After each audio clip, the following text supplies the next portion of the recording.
사도 바울의 계속되는 가르침입니다.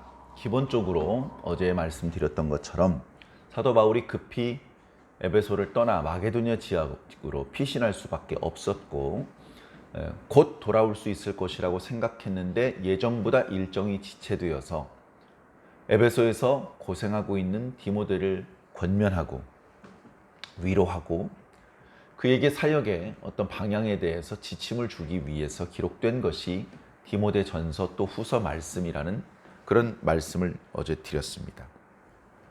그래 기본적으로는 디모데야 힘내라. 내가 곧 간다. 다른 가르침 이런 거 잘 분별해서 성도들이 그것 때문에 넘어지지 않도록 올바른 교훈으로 성도들을 잘 지켜내도록 해라. 이것이 어떻게 보면 디모데 전서 또는 후서의 전반적인 중심적인 내용일 것입니다. 그리고 중간중간에 나 사도 확실하다. 내가 어떻게 사도가 됐냐고? 예수님과 하나님의 명령으로 된 거야. 그 거짓 교사들 율법 가르치지? 그건 올바른 교훈이 아니야. 다른 교훈이야. 물론 율법은 악한 게 아니지만 적법하게 사용하면 좋은 것이지만 그 거짓 교사들은 적법하게 사용하는 방법을 몰라. 율법의 내용과 그 핵심적인 의미를 정확히 깨닫지 못하기 때문에 피상적으로 율법을 지켜야 된다는 마치 율법의 교사인 것처럼 그들이 행세를 하는데 그것은 올바른 하나님의 종의 모습이 아니야. 내가 전에 너와 함께 있을 때 가르쳐 주었던 그 내용, 그게 복음이야. 거기서 벗어나면 안 돼. 계속 이런 내용으로 권면의 말씀이 이어지고 있는 것입니다. 자, 오늘 말씀에 보면 사도 바울이 갑자기 감사하는 내용이 나옵니다. 그것은 예수님께서 자신을 이방인을 위한 사도로 세우기 전에 우선 구원해 주셨다는 것입니다. 그것 자체가 놀라운 일이죠. 구원해 주셨다는 것은 죄인을 부르시고 그 죄인의 죄를 용서하시고 당신의 백성, 당신의 제자로 삼아 주셨다는 것입니다. 그런데 자신은 그런 주님의 특별하신 은혜를 입을 만한 자격이 없다라고 설명하고 있습니다. 왜 자격이 없습니까? 나는 예수님 믿는 사람들을 집요하게 괴롭히던 사람이었어, 사실은. 예수님 가르치는 것을 금지시켰고 예수님 믿는 사람을 감옥에 가두는 일을 도와주었던 사람이야. 나는 죄인 중에서 괴수야. 괴수. 괴수라는 표현은 헬라어로 프로토스, 첫 번째라는 뜻입니다. 나는 첫 번째 죄인이야. 순서를 말하는 게 아니죠. 심각성을 말하는 겁니다. 나의 죄의 심각성은 아마 단연 최고야. 예수님을 배반하고 예수님을 반역하고 예수님 믿는 사람들을 위태롭게 했던 사람이기 때문에 교회를 깨트리려고 했던 사람이기 때문에 나는 죄인 중에 괴수야. 그런데 예수님께서는 그런 나를 용서하셨어. 그런 나를 받아들여 주셨어. 예수님께서는 나를 구원하셨을 뿐 아니라 나를 이방인을 위한 사도로 임명해 주셨어. 이거 보통 사랑 아니다. 이거 엄청나게 큰 사랑이야. 나는 나에게 이런 은혜와 사랑을 베풀어 주신 주님을 찬양하고 주님께 감사해. 그 이야기를 합니다. 그러면서 갑자기 15절에 이런 표현이 나오죠. 미쁘다 모든 사람이 받을 만한 말이요. 사도 바울의 글에 보면 중간중간에 이런 표현의 말씀이 나타날 때가 있는데 이것은 기독교 교리, 기독교 가르침의 핵심적인 내용을 말할 때 이런 식의 표현을 쓰곤 했습니다. 그러니 이 표현 뒤에 나오는 표현들은 우리가 유념해서 보는 것이 유익할 것입니다. 미쁘다 모든 사람이 받을 만한 이 말이요. 그리스도 예수께서 죄인을 구원하시려고 세상에 임하셨도다. 예수 그리스도께서는 본래 세상에 속한 자가 아니다. 보통 사람이 아니다. 그는 하나님의 아들이시다. 하나님 보좌 우편에 계신 분이다. 그런데 그분이 인카네이션, 성육신하셨다. 우리와 똑같은 사람이 되셔서 이 땅에 오신 것이다. 그리고 이 땅에 오신 목적은 죄인을 구원하시기 위해서 오신 것이다. 그래서 나도 구원받은 것이다. 나는 심지어 죄인 중에 괴수였다.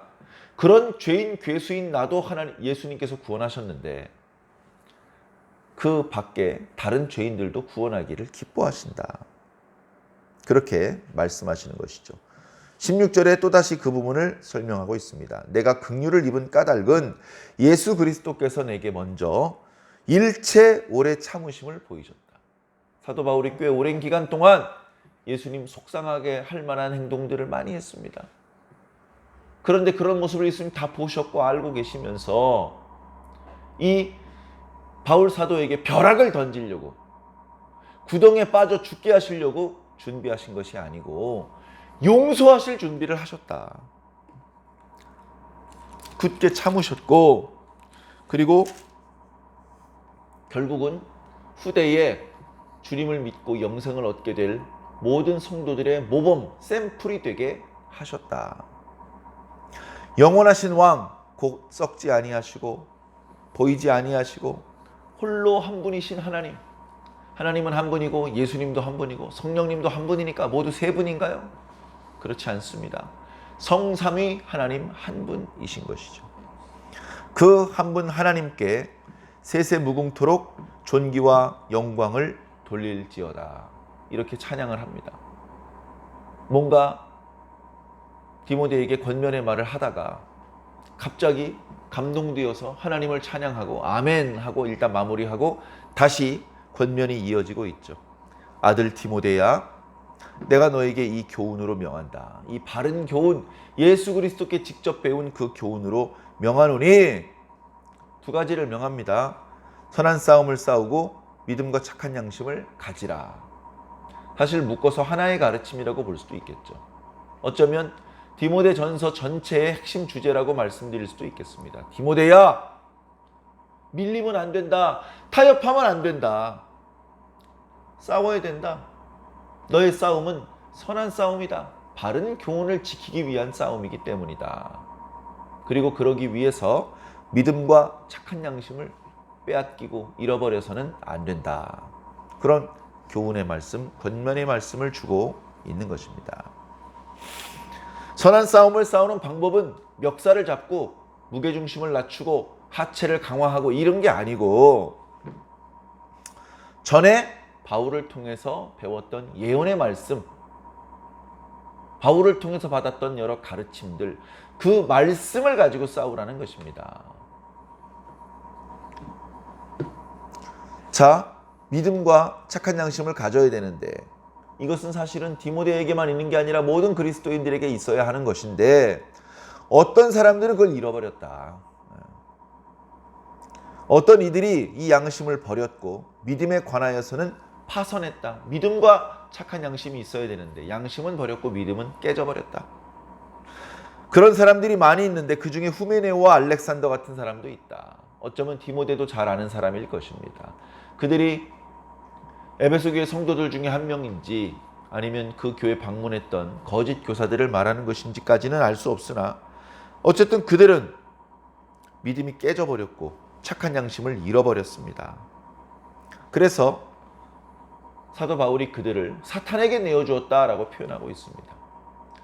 정말로 마귀에게 주었다는 뜻이라기보다는 고난을 받는 상황이 되도록 내버려 두었다. 왜?